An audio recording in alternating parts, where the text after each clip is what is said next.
আসসালামু আলাইকুম। সংবাদে আপনাদের সবাইকে স্বাগত জানাচ্ছি। আমি ফিরোজ তোহা। শুরুতেই সংবাদ শিরোনাম। বাংলাদেশের সর্বশেষ গুরুত্বপূর্ণ আপডেট সংবাদে আপনাকে স্বাগত। শুরুতেই সংবাদ শিরোনাম, পরে বিস্তারিত। প্রথমে জানাবো, নূরের শারীরিক অবস্থার খোঁজখবর নিলেন প্রধান উপদেষ্টা।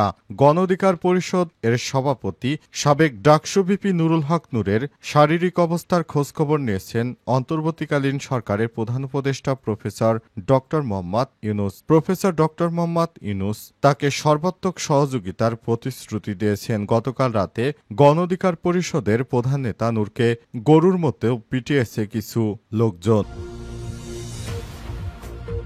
এরপর জানাবো, মাথায় রক্তক্ষরণ, নাক ও ডান চোয়ালের হাড় ভেঙে গেছে ভিপি নূরের।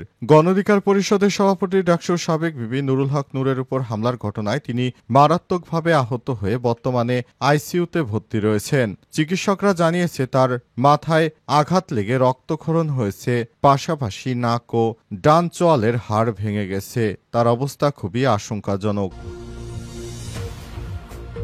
এদিকে নূরের উপর হামলা বিচ্ছিন্ন কোনো ঘটনা নয়, গভীর ষড়যন্ত্র চক্রান্তের অংশ বললেন অ্যাটর্নি জেনারেল। গণ অধিকার পরিষদের সভাপতি ও সাবেক ডাকসু ভিপি নুরুল হক নূরের উপর হামলাকে কোনো বিচ্ছিন্ন ঘটনা নয়, বরং গভীর ষড়যন্ত্র চক্রান্তের অংশ হিসেবে উল্লেখ করেছেন অ্যাটর্নি জেনারেল মোহাম্মদ আসাদুজ্জামান। আজ ঝিনাইদহে জাতীয় বিশ্ববিদ্যালয়ের আঞ্চলিক কার্যালয় উদ্বোধন শেষে সাংবাদিকদের প্রশ্নের জবাবে সব কথা বলেন তিনি। এদিকে স্বরাষ্ট্র উপদেষ্টার পদত্যাগ চাইলেন রাশেদ খান। আমাদের উপর হামলা চালিয়েছে পুলিশ ও সেনাবাহিনী, বিশেষ করে সেনা সদস্যরাই হামলায় জড়িত। তাদের সেনা আইনে গোপনে নয়, প্রকাশ্যে বিচার করতে হবে বলে দাবি জানিয়েছেন রাশেদ খান। এবারে জানাবো, কিশোরগঞ্জের পাগলা মসজিদের দান বাক্সে মিলল ৩২ বস্তা টাকা, চলছে গণনা।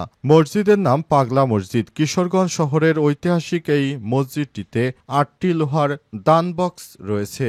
আজ সকাল ৭টার দিকে দান বক্সগুলো খোলা শুরু হয়েছে। দুপুর পর্যন্ত দান বক্স থেকে রেকর্ড ৩২ বস্তা টাকা পাওয়া গেছে। আরও টাকা গণনা চলছে। শেষ পর্যন্ত কত টাকা পাওয়া যাবে, গণনা শেষ হলে বিষয়টি জানা যাবে।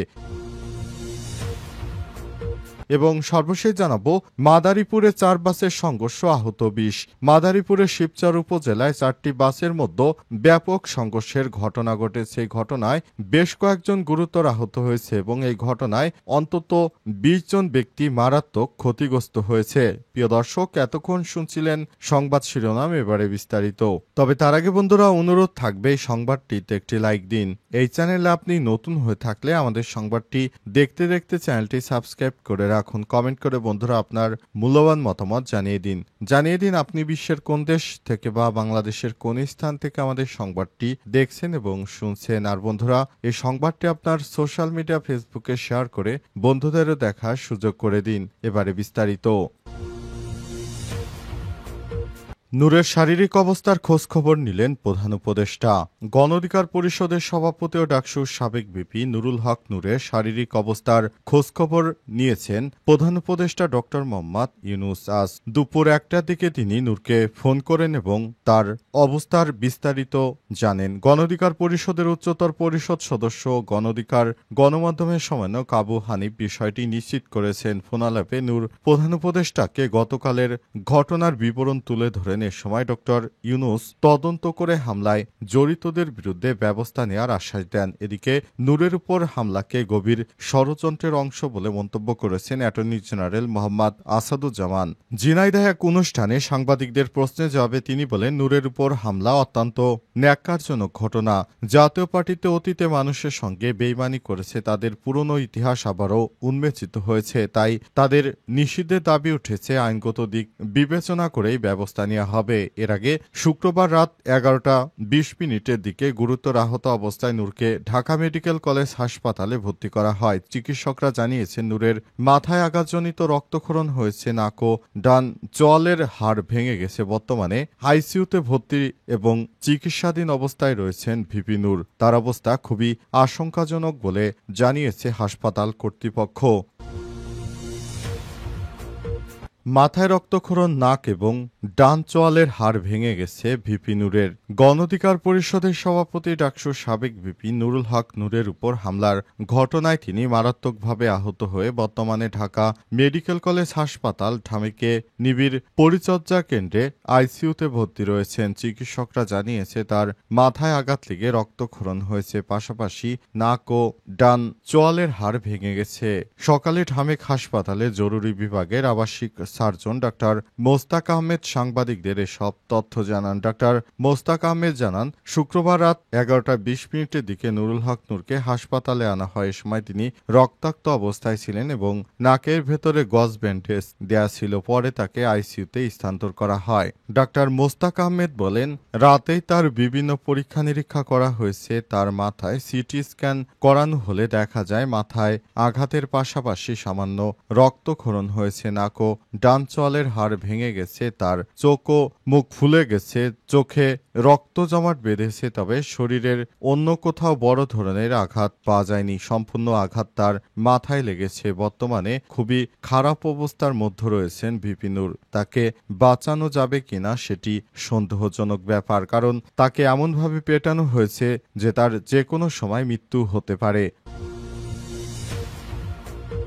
নূরের উপর হামলা বিচ্ছিন্ন ঘটনা নয়, গভীর ষড়যন্ত্র চক্রান্তের অংশ বললেন অ্যাটর্নি জেনারেল। গণ অধিকার পরিষদের সভাপতি ডাকসুর সাবেক ভিপি নুরুল হক নূরের উপর হামলাকে কোনো বিচ্ছিন্ন ঘটনা নয়, বরং গভীর ষড়যন্ত্র চক্রান্তের অংশ হিসেবে উল্লেখ করেছেন অ্যাটর্নি জেনারেল মোহাম্মদ আসাদুজ্জামান। ঝিনাইদহ জাতীয় বিশ্ববিদ্যালয় আঞ্চলিক কার্যালয় উদ্বোধন শেষে সাংবাদিকদের এক প্রশ্নের জবাবে সব মন্তব্য করেন অ্যাটর্নি জেনারেল বলেন, নূরের উপর হামলা অত্যন্ত ন্যাক্কারজনক ঘটনা। যে মেরুন কালারের টি শার্ট পরা যে ব্যক্তি নূরের উপর সব থেকে বেশি আঘাত করেছে সে ডিবি কিংবা সেনাবাহিনীর কোনো সদস্য নয়। তাকে খোঁজা হচ্ছে। জাতীয় পার্টি 1982 থেকে 1990 সাল পর্যন্ত মানুষের রক্তের সঙ্গে বেইমানি করেছে। তারা জুলাই বিপ্লবে আওয়ামী লীগকে সহযোগিতা করেছে। তাদের পুরনো ইতিহাস উন্মোচন হয়েছে, তাই নিষিদ্ধের দাবি উঠেছে। বিষয় আইনগত দিক যাচাই বাছাই করা হচ্ছে বলে জানিয়েছেন তিনি। অ্যাটর্নি জেনারেল বলেন,